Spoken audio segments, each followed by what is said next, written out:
بسم اللہ الرحمن الرحیم۔ السلام علیکم ناظرین محترم، اسلامک علوم چینل میں خوش آمدید۔ حضرت عبداللہ ابن مبارک ایک امیر و کبیر گھرانے سے تعلق رکھتے تھے۔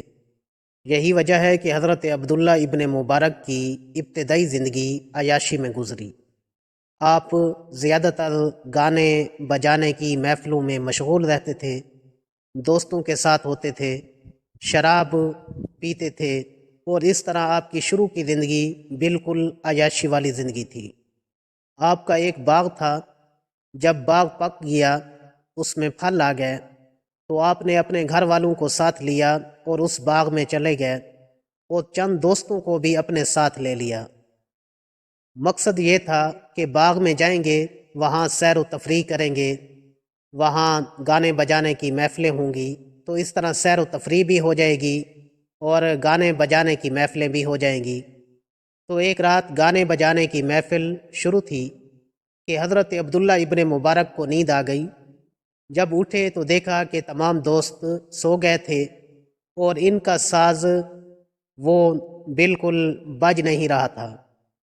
حضرت عبداللہ ابن مبارک نے کافی کوشش کی اس ساز کو بجانے کی، مگر ساز نہیں بج رہا تھا۔ تو حضرت عبداللہ ابن مبارک جو یہ گانے بجانے کے آلات ہوتے ہیں، ان کو مرمت کرنے میں بھی بڑے ماہر تھے۔ تو حضرت عبداللہ بن مبارک نے اس ساز کو کھولا اور اس کی مرمت کی اور دوبارہ اس کو بجانا چاہا، تو پھر بھی ساز نہیں بج رہا تھا۔ تو 3 دفعہ اس طرح کوشش کی حضرت عبداللہ ابن مبارک نے۔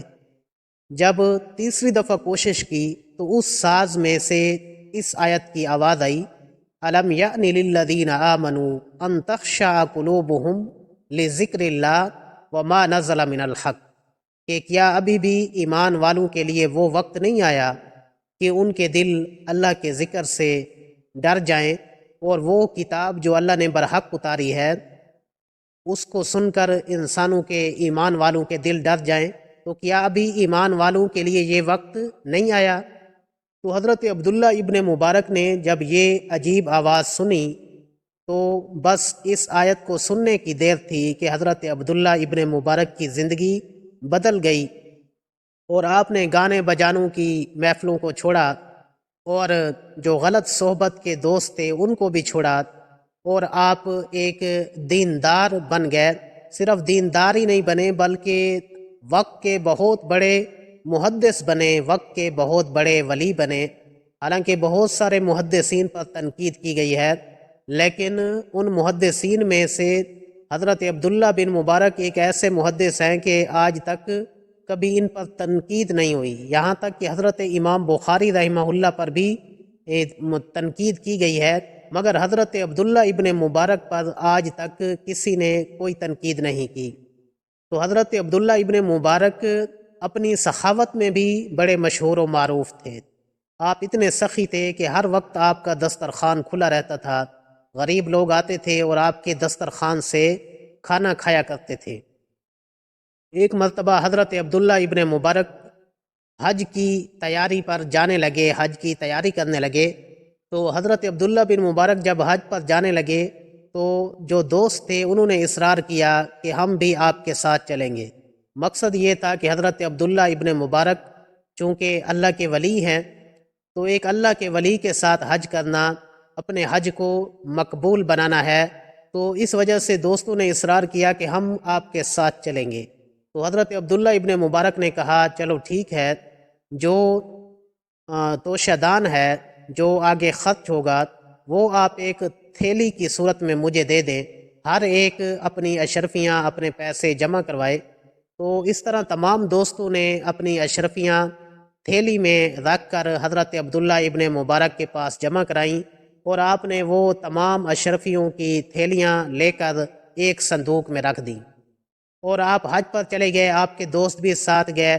تو راستے میں تمام خرچ حضرت عبداللہ ابن مبارک کرتے رہے، کیونکہ اس توشہ دان کو جمع کرنے کا مقصد یہی تھا کہ آپ اپنا سارا خرچ میرے پاس جمع کروائیں اور آگے جو ہے میں خرچ کرتا رہوں گا۔ تو حضرت عبداللہ ابن مبارک ان تھیلیوں کو صندوق میں رکھتے ہیں اور حج پر چلے جاتے ہیں دوستوں کے ساتھ۔ تو راستے میں جتنا بھی خرچ ہوا حضرت عبداللہ ابن مبارک نے کیا، اور جب مکہ مکرمہ پہنچے تو تمام دوستوں سے کہا کہ تمہارے گھر والوں نے مکہ المکرمہ سے کیا کیا چیز منگوائی ہے۔ تو جب دوستوں نے بتایا تو تمام دوستوں کو وہ چیزیں خرید کر دیں جو ان کو گھر والوں نے کہی تھیں۔ اور جب مدینہ پہنچے تو وہاں بھی تمام دوستوں سے کہا کہ آپ کے گھر والوں نے مدینہ المنورہ سے کیا کیا چیز منگوائی ہے۔ تو دوستوں نے جو بتایا وہ تمام چیزیں حضرت عبداللہ بن مبارک نے خرید کر دیں، اور وہاں مکہ المکرمہ اور مدینہ المنورہ میں بھی جتنا خرچ ہوتا رہا کھانے پینے کا وہ بھی حضرت عبداللہ ابن مبارک کرتے رہے، اور حتیٰ کہ جب واپسی پر آئے تو واپسی پر بھی آنے کا خرچہ جو ہے وہ حضرت عبداللہ ابن مبارک نے اٹھایا۔